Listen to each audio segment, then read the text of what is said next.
वैद्युत क्षेत्र के अंतर्गत स्थित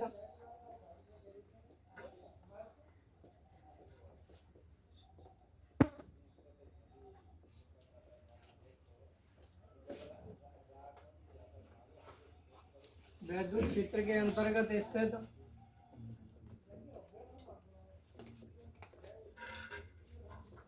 परीक्षण आवेश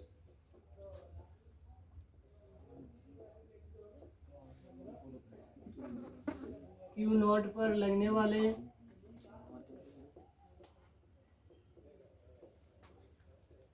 वैद्युत बल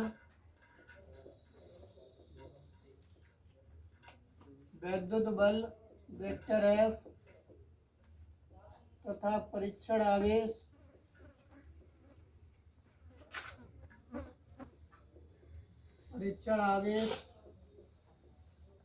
Q नॉट के अनुपात को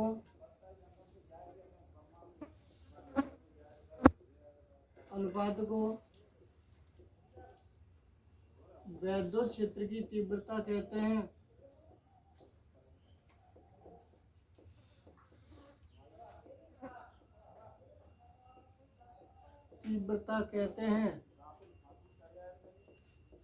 इसे वेक्टर E से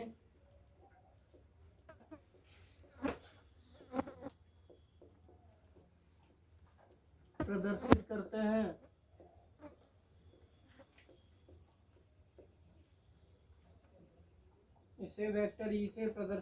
हैं।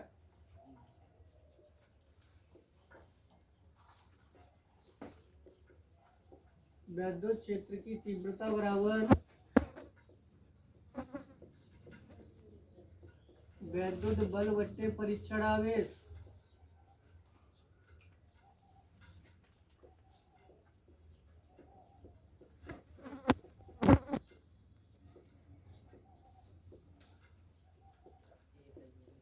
वेक्टर E बराबर vector F upon Q net Newton प्रति कूलम।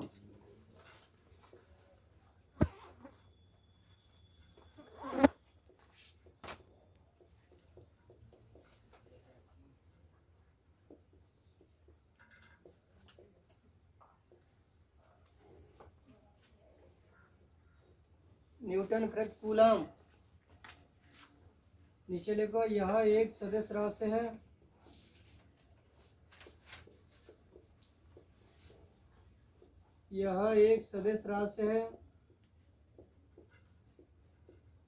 इसका SI पद्धति में मात्रक न्यूटन प्रति कूलम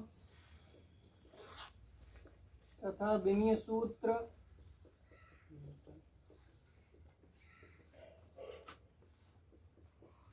MLT की घात -3 A की घात -1 होता है।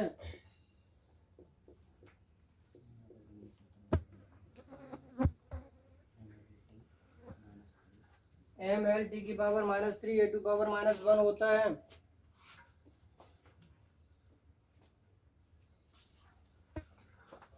एक मिनट देखेंगे कि वैद्युत क्षेत्र के अंतर्गत स्थित परीक्षण आवेश Q नॉट पर लगने वाले वैद्युत बल वेक्टर F तथा परीक्षण आवेश Q नॉट के अनुपात को वैद्युत क्षेत्र की तीव्रता कहते हैं। इसे वेक्टर E से प्रदर्शित करते हैं। वेक्टर वैद्युत क्षेत्र की तीव्रता बराबर तुम्हारे पास एक फॉर्मूला डेरिव होगा वैद्युत बल बट्टे परीक्षण आवेश।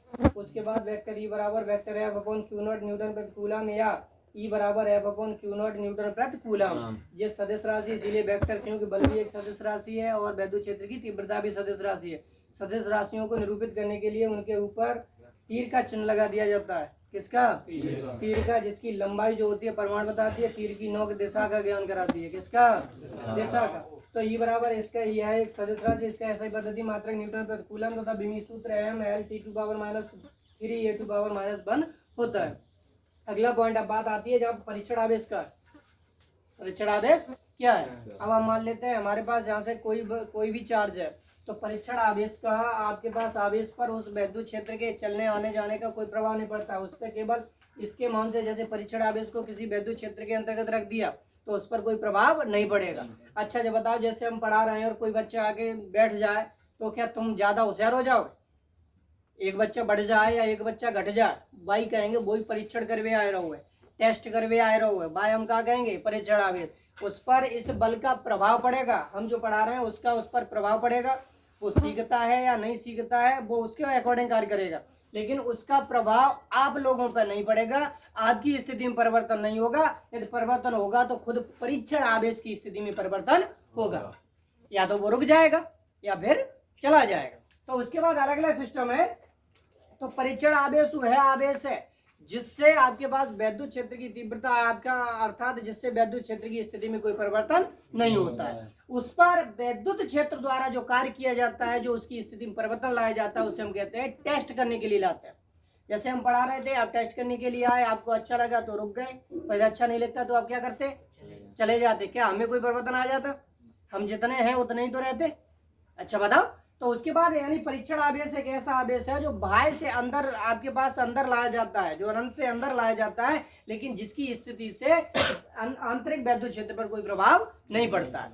उसके बाद जहां से देखेंगे तो कोई पूछ लेता है कि परीक्षण आवेश क्या है, तो Q0 हमारे पास वह आवेश है जिस पर वैद्युत क्षेत्र की स्थिति पर जिसका वैद्युत क्षेत्र की स्थिति पर कोई प्रभाव नहीं पड़ता है। ये तो पहले से उत्पन्न होता है, ये पहले से उत्पन्न होता है। अब आपके पास जहां से देखो, जैसे बिजली चल रही है, यदि हम बल्ब के तार 2 पीस लेते हैं और लगा के देखते हैं उसमें, तो उसके बाद बताओ जब बिजली चल रही है कब बिजली बंद है जाएगी है? तो वहां पर वैद्युत क्षेत्र पर कोई परीक्षण आवेश से प्रभाव पड़ो, केवल वायु पे प्रभाव पड़ो। यदि वो सही होएगा तो बल्ब जल जाएगा, यदि फूको है तो बल्ब नहीं जलेगा। तो भाई हम परीक्षण करेंगे क्या? नहीं, टेस्ट क्या? यदि हम तार वायर चेक करते हैं यहाँ तक करंट है कि नहीं करंट है, यदि वायर में करंट है तभी परीक्षण आवेश बता पाएगा कि इसमें करंट है, तभी टेस्टर में लाइट जलेगी। यदि उसमें करंट नहीं है तो टेस्टर में लाइट आ गया। समझ में कि नहीं आ गया? परीक्षण का मतलब है कि उसकी स्थिति से उस पर वायर पे कोई प्रभाव नहीं पड़ेगा, इलेक्ट्रिक फील्ड पे कोई प्रभाव नहीं पड़ेगा, लेकिन इलेक्ट्रिक फील्ड के होने की स्थिति को टेस्टर हमें बताएगा कि जहां जहां तक इलेक्ट्रिक करंट है वहां तक जल जाएगा, और जहां तक क्रॉस हो जाएगा, कट जाएगी, धारा कट जाएगी, वहीं से जलना बंद हो जाएगा। तो परीक्षण आवेश का मतलब है एक टेस्ट ट्यूब, यानी आपके पास जैसे हम कह देते हैं ऑब्जर्वेशन चार्ज। क्या बेटा? हम लेट कर लेते हैं, ये ज्यादातर कॉन्सेप्ट ऐसा है कि इसे हम लेट करते हैं। क्या करते हैं? लेट यानी मान लेते हैं। अगला पॉइंट डालेंगे, बिंदु आवेश के कारण वैद्युत क्षेत्र की तीव्रता। बिंदु आवेश के कारण वैद्युत क्षेत्र की तीव्रता।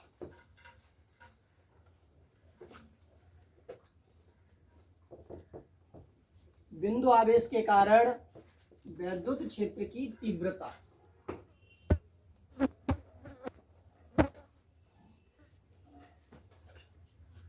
देखिए बेटा, इंटेंसिटी ऑफ इलेक्ट्रिक फील्ड,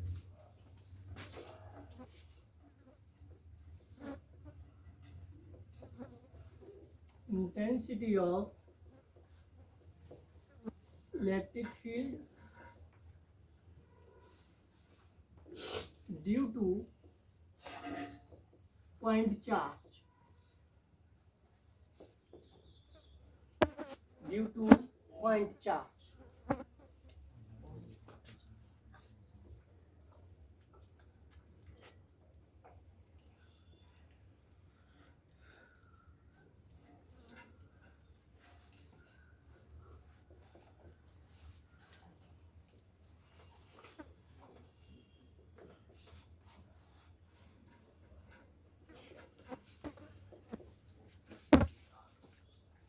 ठीक है, उसके बाद जहां से देखेंगे लिखो आगे, माना कोई बिंदु आवेश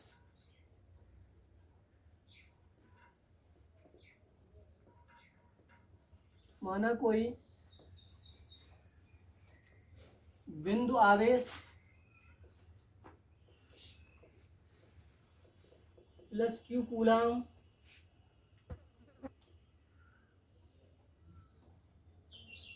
कूलम परावैद्युतांक के वाले माध्यम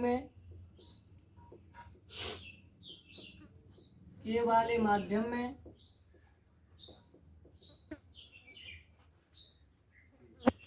बिंदु O पर स्थित है।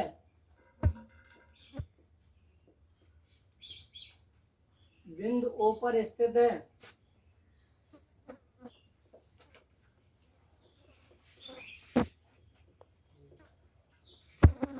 इस आवेश के कारण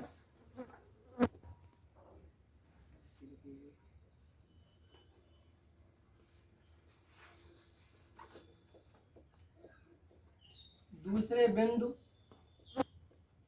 P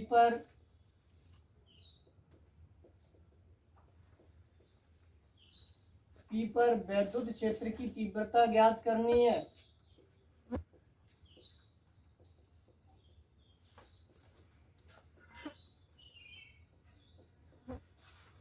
तीव्रता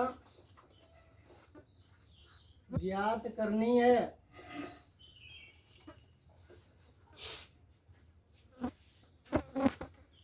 यदि बिंदु P पर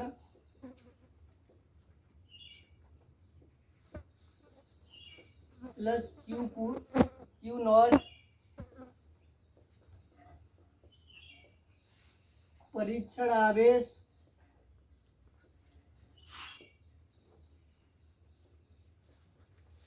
मान लिया जाए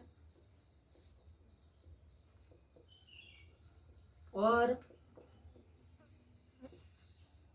परीक्षण आवेश मान लिया जाए और उसकी O से दूरी स्मॉल r हो, तब प्लस Q आवेश के कारण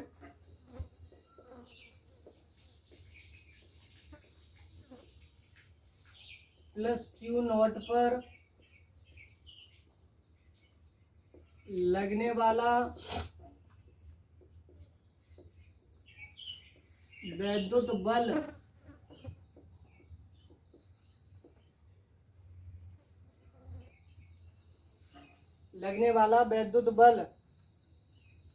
एक मिनट देखो इधर। हमने माना है कि आपके पास कोई बिंदु आवेश, बिंदु का मतलब है एक अति सूक्ष्म आवेश है। कैसा है? अति सूक्ष्म आवेश है जो आपके पास बिंदु पर स्थित है। कोई एक आपके पास छोटा सा पार्टिकल है जिसपे इलेक्ट्रॉनों की अधिकता है या इलेक्ट्रॉनों की कमी है। तो कमी होगी तो कौन सा होगा? धन आवेश। और इलेक्ट्रॉनों की अधिकता होगी तो कौन सा होगा? ऋण आवेश। और इसके लिए बाबूजी हम क्यू नॉट पर लगने वाला वैद्युत बल कूलाम के नियम से एक फॉर्मूला होता था। कूलाम के नियम से F बराबर हमारे पास जहाँ तक होता है 1/4πε0 और यहाँ से Q1 Q2 और अपॉन हमने बताया था। तो दूरी तो हमारे पास r² है। Q1 की जगह Q है और Q2 की जगह हमारे पास क्या है? Q0। क्या है? कूलाम को नियम लग रहा है। मैंने तुम्हें बताया था कूलाम का नियम नहीं आता है तो समझ में नहीं आएगा। कूलाम का नियम है 1/4πε0 Q1 Q2 बट्टे r²। लेकिन Q1 की जगह Q है और Q2 की जगह Q0 है। तो दूरी है जहाँ r की जगह x हुआ सकता है, r की जगह 15 मीटर भी हो सकता है, r की जगह 20 मीटर भी हो सकता है, कुछ भी हो सकता है। ऐसा नहीं है कि r बताइए आपके पास कुछ भी हो सकता है यहाँ पर।